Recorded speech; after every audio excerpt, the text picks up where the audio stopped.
Thanksgiving had always had a familiar choreography in the Turner household. Everyone had their place, their tone of voice, their ready-made lines, as if the entire event were an old, poorly acted play. Even so, Madison decided to return that year with her 7-year-old son, Jamie, carrying a mixture of hope and resignation. She knew the comments would come about her single status, about the lack of a father figure for her son, about her supposed emotional distance. But she also wanted Jamie to have a family experience, even if it was brief and artificial. She thought that maybe this time it would be different. However, what she experienced that day would mark a before and after. That dinner didn't end like the others. This time, Madison reached her limit. From the moment they walked through the door, the atmosphere was a mix of forced politeness and hidden tension. His mother hugged her tightly, but immediately remarked about how thin the boy was. His brother, who owed much of his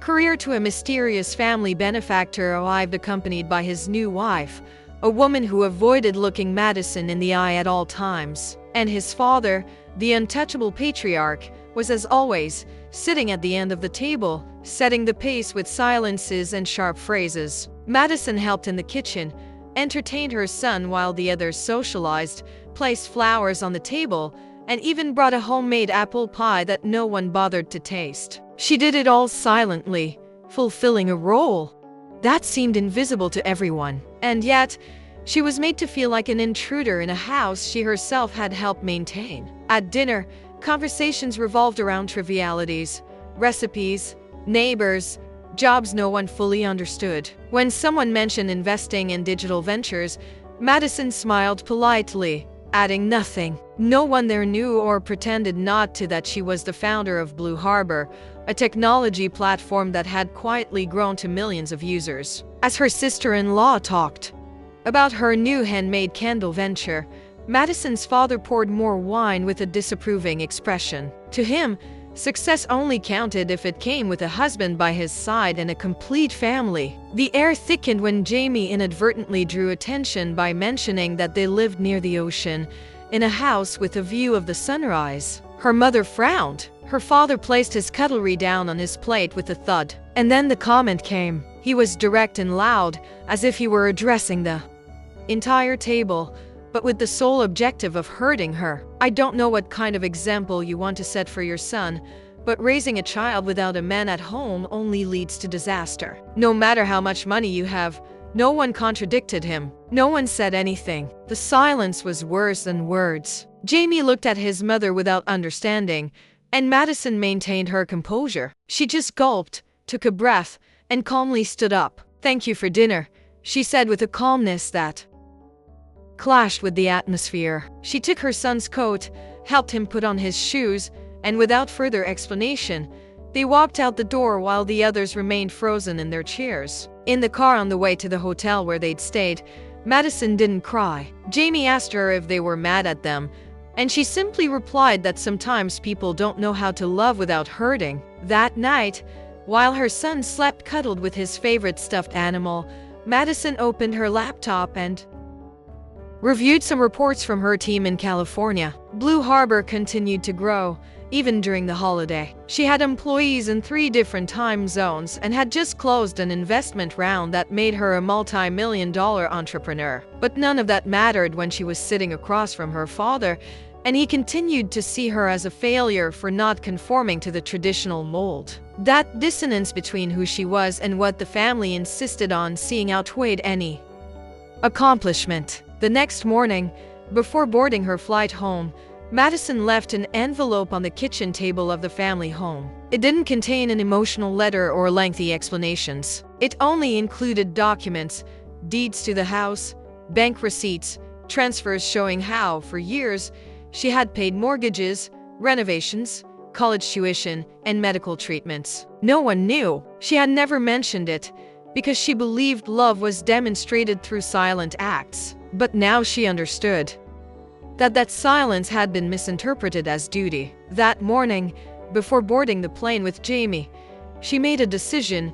She would never allow herself to be made to feel less than again. Not for being a single mother, not for making different choices, not for being successful without permission. Madison and Jamie landed in Honolulu that afternoon. There, she had a property almost no one knew about, quietly purchased years before as a way to escape if things ever became too much. It was a beachfront house, modest but surrounded by palm trees and peace. That night, with the sound of the waves coming through the open windows, she made pancakes with her son. They watched an old movie cuddled up on the couch, and for the first time in a long time, Madison felt something resembling relief. There was no need to impress anyone, to prove she was enough, to disguise her success to make it palatable. She was alone, yes, but complete. And Jamie, with his easy laugh and tenderness, reminded her every moment that she wasn't failing as a mother. Quite the opposite. As the days passed, Madison reconnected with a routine she'd forgotten was good for her. Walks on the sand at dawn, surf lessons for Jamie, leisurely cooking. Her team at Blue Harbor was still working remotely, and she supervised from the terrace while sipping coffee barefoot. The distance from her family was now a relief, not a wound. That envelope she'd left behind marked a symbolic closure. She'd given, she'd held, she'd delivered. Now it was her turn to hold herself. And in the midst of that reconnection, a new idea began to take shape, one that tickled her chest every time she thought of all the women like her who had been invisible, judged, used, and silenced. It was then that the first seed of what would later become Harbor of Hope was born, a foundation designed to support single mothers who, like her, had been silenced or ignored by their communities. She didn't want to do something for marketing purposes or to clean up her public image. It was something more intimate, more visceral. Every story she read on the application forms hit her like a mirror. Women who supported entire families without recognition, who carried imposed guilt, who lived emotionally hidden to avoid judgment. Madison launched a project with her own initial funding, without relying on donations or partnerships. It was her way of giving back to the world, but also of healing herself internally. Over time, Harbor of Hope began to gain visibility. What began as a small online program offering legal and emotional counseling morphed into a national network with scholarships, temporary housing, and training workshops. Madison rarely appeared as a public face. She preferred to let the stories speak for themselves. Meanwhile, Blue Harbor continued to grow, and her name began to appear on lists that had previously included only men. But the success no longer hurt. She didn't feel the need to share it with those who didn't value it. Her son was growing up happy, surrounded by freedom, far from family judgment. And although the silence with her family persisted, she didn't experience it as a loss. It was simply a space she had decided not to occupy anymore. About 6 months passed without any contact, until one day, on a Sunday afternoon, Madison received an unexpected email. It was from her mother. A brief, almost clumsy message, asking how Jamie was and saying they'd seen an interview with her in a business magazine. There were no explicit apologies, just a mix of curiosity and a certain discomfort disguised as interest. Madison didn't respond immediately. She read the message several times during the week, assessing whether that door that seemed ajar was worth crossing. She didn't feel anger, only a new weariness, born of everything she'd healed. She knew that if she decided to talk to them again, it would have to be on her own terms, without diminishing who she was to make them feel comfortable. Finally, she replied, polite, direct, without embellishment. She said Jamie was fine, that they were living peacefully, and that she appreciated the message. That was all. She wasn't looking for drama or theatrical reconciliations. And to her surprise, her mother wrote again days later, this time acknowledging that perhaps they had been harsh on her, that they didn't fully understand her world or her decisions, but that they were willing to try to get to know her better. Madison read it with skepticism, but also with a small twinge of tenderness. Not because she needed their approval, but because, for the first time, it seemed like they were talking to the woman she really was, not the distorted version they had invented. The following weeks brought a slow exchange of messages. None directly mentioned what happened at Thanksgiving, but the tone had changed. They were no longer passive-aggressive questions or advice disguised as criticism. Her mother started asking about Harbor of Hope. Her brother even sent a video of Jamie running on the beach that someone had posted online. Madison responded cautiously, without opening up too much. She was willing to build something new, but not on the same poisoned soil. She wasn't looking for a perfect family or a staged apology. She just wanted to be treated with the same respect she'd offered for years. And if that wasn't possible, then she'd rather remain in the peace she'd found alone. One day, during a video call with her mother, her first in months, something unusual happened. Jamie, who had been playing with his surfboard in the background, spontaneously approached and said, "Mom doesn't cry at night like she used to, does she?" There was an awkward silence. Madison stayed still. Her mother didn't say anything either for a few seconds. And that was when, for the first time, Madison saw in that woman's face an expression that wasn't judgment or pity. It was shame, but not the bad kind.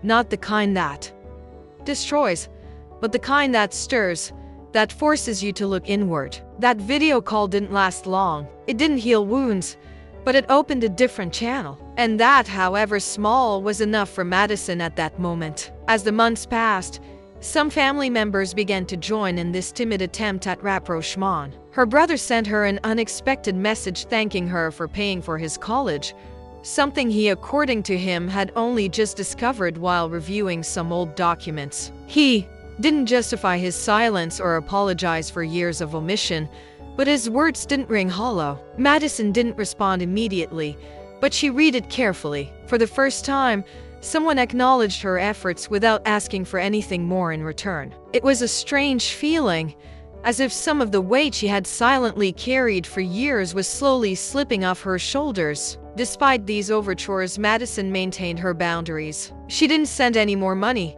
didn't offer help when her father had to sell a property due to non-payment, and didn't show up for the next family dinner. But she didn't close the door either. Instead, she proposed a new kind of relationship, one where she didn't have to be the invisible provider or the daughter who hid to avoid inconvenience. Some things changed, others less so. Her father was still harsh in his comments, although now more measured. Her mother was more receptive, although still trapped in certain rigid ideas. Madison accepted all of this, but from a different emotional distance. She no longer needed to prove anything. What she offered, she did so from a place of choice, not a need for approval. Jamie, meanwhile, flourished in Honolulu in ways Madison had never seen before. He made friends easily, enjoyed surfing lessons, and spent his days making up stories about pirates and turtles in the yard. The lightness with which he walked around the house, the way he slept soundly, spoke louder than any words. Madison knew she'd made the right decision. Raising her son away from that judgmental environment had been the greatest gift she could give him and herself. Sometimes she'd watch him from the kitchen and think about how many nights, as a child, she'd spent sleeping scared or sad because she'd tried to fit in a place that never accepted her for who she was. One Saturday afternoon, while sorting donations at the Harbor of Hope warehouse, Madison met a young woman named Kiara, a single mother of 2 young children. She had lost everything after leaving an abusive relationship and was starting over. As Madison listened to her story, she saw in it a reflection of who she had been years before, exhausted, discredited, trying to prove her worth in a world that only demanded more. The two talked for hours. That night, Madison returned home a different person. Not sad, not overwhelmed, but determined. She realized that the project she had created was no longer just a way to help other women. It was the most real, tangible way to turn her own pain into purpose. Over time, Harbor of Hope grew into something bigger than Madison had imagined, not only because of its reach, but because of the community that formed around it. Mothers who had previously felt alone began to find each other, organize, and support each other. Local networks, support groups, and even shared ventures were created. And although Madison remained largely silent, many recognized her as the silent engine behind it all. She accepted this with humility, knowing that what was truly important wasn't her name, but the concrete change in the lives of so many women who, like her, had once been invisible. One day, While checking email from the terrace of her house in Honolulu, she received a physical letter, a rarity in those days. It was from her father, handwritten in firm but shaky handwriting. It didn't say much. It didn't directly apologize. It only said that he'd seen something on television about her foundation,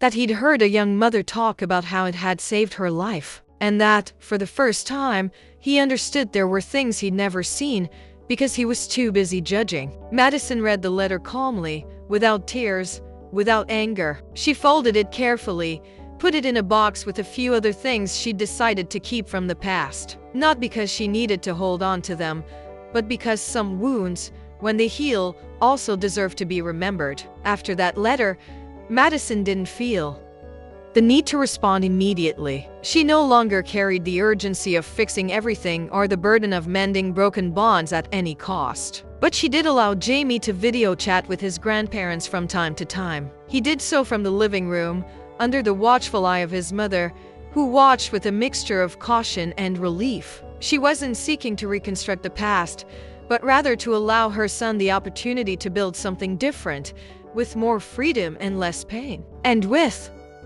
each call, as she listened to his mother speak with a gentleness that had previously seemed impossible, Madison understood that even the most fractured bonds could find a new form. Eventually, Madison organized a small ceremony at Harbor of Hope headquarters to celebrate the Foundation's third anniversary. It was a simple event, filled with real testimonies, heartfelt hugs, and unvarnished stories. There, in front of dozens of women who looked at her with respect and gratitude, Madison took the microphone. It wasn't something she did often. Her voice trembled at first, but then steadied. She didn't talk about numbers or accomplishments. She spoke of tiredness, of loneliness, of how for years she had felt less for not fitting into family molds, and how, by stopping looking for validation outside, she had finally found a home within herself. When she finished, there was a deep silence. Then,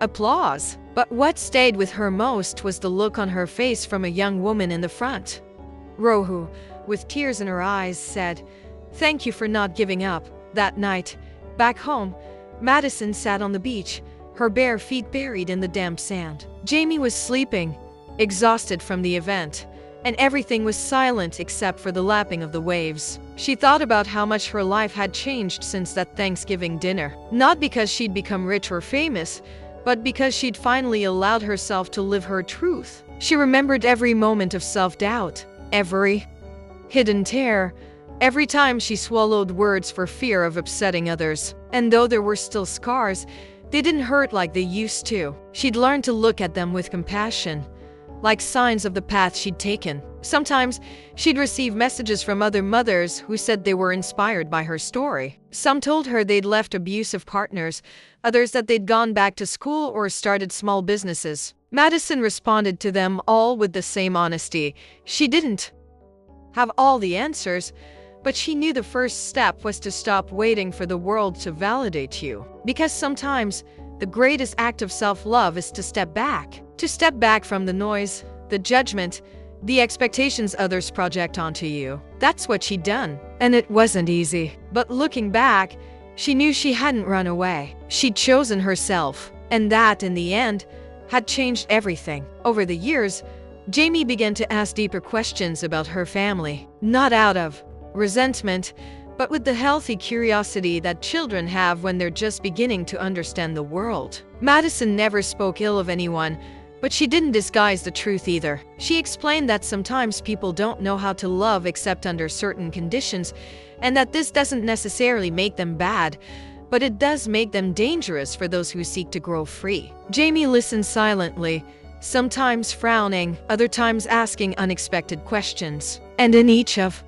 those conversations, Madison felt she was building a new cycle, one where it wasn't necessary to keep quiet to fit in or to pretend to be loved. One afternoon, as they walked together along the seashore, Jamie asked if they would ever return to their grandparents' house. Madison stopped, looked him in the eye, and calmly told him that maybe they would, but only if they both felt that the place was safe. She didn't want to promise something she didn't know if she would keep, but she did make it clear that they no longer lived to please, but to be at peace. Jamie nodded without drama, as if she understood more than she let on. And they continued walking. The sun set slowly and the waves lapped at their feet. It wasn't a happy ending from a movie, but it was real. It was theirs. And that was enough. In an interview years later for a magazine focused on female leadership, Madison said something that went viral without her even seeking it.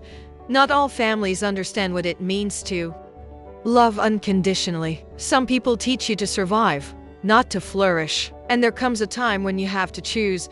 She said it without rancor, with the same calm with which she had left that dinner years before. For many, it was an empowering statement. For her, it was simply a truth spoken out loud. She didn't want to be a symbol of anything, but she understood that her story could serve as a beacon for other women still living under the weight of shame or imposed guilt. In the end, Madison no longer took an active part in traditional family gatherings, but she didn't close her door either. She maintained occasional contact, answered messages, and accepted brief calls. She no longer needed to cut things off completely because she had learned to set boundaries without losing herself in the process. It was her adult version of reconciliation, not pretending nothing happened, but also not carrying around what no longer hurt. She learned that healing isn't always about going back, but rather moving forward without fear. And while Jamie grew up surrounded by freedom, respect, and genuine love, Madison knew she had broken a silent chain passed down from generation to generation. And that, more than any fortune, was her true inheritance. Madison never sought admiration. What she really wanted was to live in peace, without having to justify every decision, without having to diminish herself to fit in at a table that never made her feel welcome. And she achieved it. It didn't happen overnight. There were setbacks, doubts, moments of profound loneliness. But each one was part of the journey. A journey that began with a silent departure from a house where she no longer fit. And that ended, or perhaps was just beginning, in a life built on her own rules, far from the expectations of others, but close to her truth. With each step, Madison ceased to be the daughter everyone questioned and became the woman many silently admired. Today, when someone asks her if she would change anything she experienced, she answers without hesitation, "No, because all of it taught me to choose myself." And that phrase doesn't sound like consolation, but rather like conviction. Because Madison Turner, the single mother who was once humiliated in front of her son for not having a partner, became a beacon for thousands. Not for being perfect, or for having all the answers, but for daring to say enough. To build a new story when no one expected her to. To turn abandonment into refuge and wounds into legacy. That was her true act of love. For Jamie, for other women, and ultimately for herself.